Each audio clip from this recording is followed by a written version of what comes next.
Good morning, boys and girls.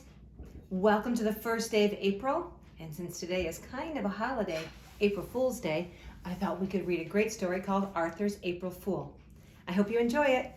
Arthur's April Fool, written and illustrated by Marc Brown. It was the last day of March. The joke shop was full of people getting ready for April Fool's Day. Arthur and Buster tried out everything. Buster bought sneezing powder. Arthur got a fake telescope that gave whoever looked through it a black eye. But Arthur didn't feel like playing jokes. He kept thinking about Binky Barnes. "Who's Binky Barnes?" asked Buster. "Picture King Kong. Now double it," said Arthur. "He keeps threatening to punch me out."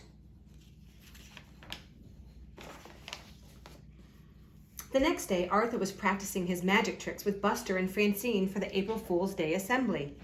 "Hey, shrimp!" A giant shadow covered them. "I'll show you a trick," said Binky Barnes. He grabbed Arthur's favorite pen and put it right in his own pocket. "Now you see it, now you don't," said Binky. "Hey, watch it," said Arthur, trying to look brave. "Why don't you make me?" said Binky, and he walked away. Francine called out, "Pick on somebody your own size, like Godzilla." "Wow," said Buster, "you were right. He's gonna pulverize you." That night at dinner, Arthur hardly ate anything. He didn't finish his cheeseburger. He didn't want any chocolate cream pie. "What's the matter with Arthur?" asked his father. "He's worried about getting beaten up," said DW. "Maybe he's been watching too many outer space movies," said his mother.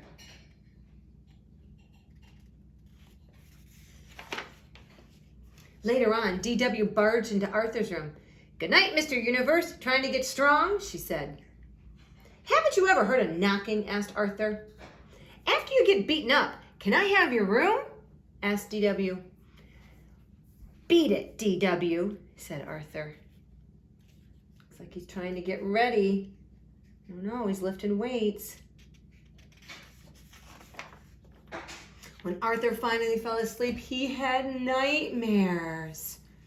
Oh my. All these bad things coming after him. The next morning, Francine offered Arthur a cookie.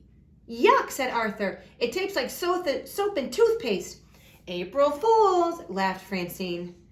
But Arthur was too worried to laugh. "I'll never remember my magic tricks for the assembly today," he said. "Oh, calm down," said Buster. "I'll be your assistant. I'll help you if you get stuck." And Arthur felt a little bit better. He knew he could count on his friend Buster. But just before the assembly, Buster got caught putting sneezing powder on their teacher's desk. And instead of going to the assembly, Buster had to go to the principal's office.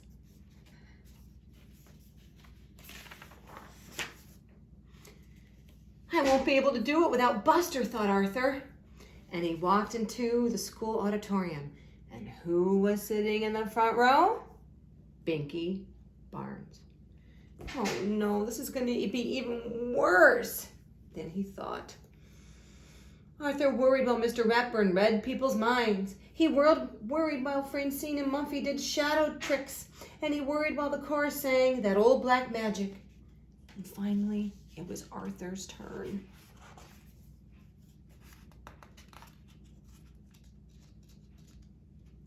Can't seem to turn the page.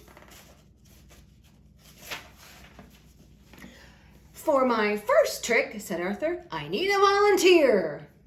And Binky Barnes jumped up on the stage. "Surprise, Pipsqueak," he whispered, and Arthur gulped. Arthur asked Binky Barnes to tear up a sheet of paper and put it into a magic hat. He said the magic words, waved his magic wand to make the paper whole again. But rabbits came out instead, and everybody laughed. Arthur took a bow, and by mistake, all of his fake flowers fell out of his sleeve, and Binky Barnes started laughing harder than anyone. Oh, it's just not going well for Arthur. A lot of his tricks aren't working because he's just so nervous. And then Arthur had an idea. He winked at his friend Francine. For my next trick, I will saw that young man in half. Binky Barnes stopped laughing and took a step back away from Arthur. My saw, please, said Arthur. And Binky began to get scared. Do you think he's really going to saw him in half? I hope not.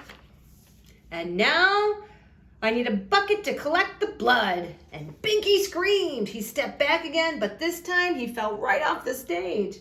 Everybody laughed, even Mr. Ratburn.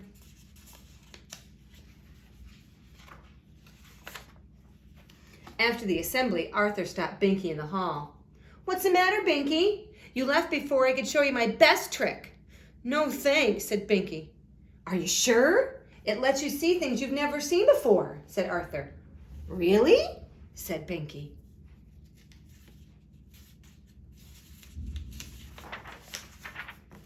Binky grabbed the telescope and pointed it at Francine. I don't see anything. Of course not, said Arthur. You have to know the secret words. Tell me, said Binky. I can't, said Arthur. They're so secret, I have to write them down backwards. Do you have a pen? Sure, here, said Binky. And Arthur wrote down the words. Now go home, hold the paper up to the mirror, and you'll be able to read some secret words. Thanks, twerp, said Binky as he ran out the door. Boy, that was your best trick yet, said Buster. You didn't get beaten up, and you made Binky Barnes disappear. What did you write on that piece of paper, said Francine.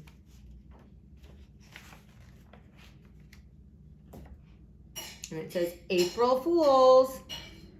And Binky was using that telescope that gave him 2 black eyes. I hope you enjoyed today's read aloud, Arthur's April Fool. I'd like you to draw a picture and write about a time that you played a trick on someone. And make sure you send a picture of what you've drawn to your teacher. Have a great day. Bye-bye.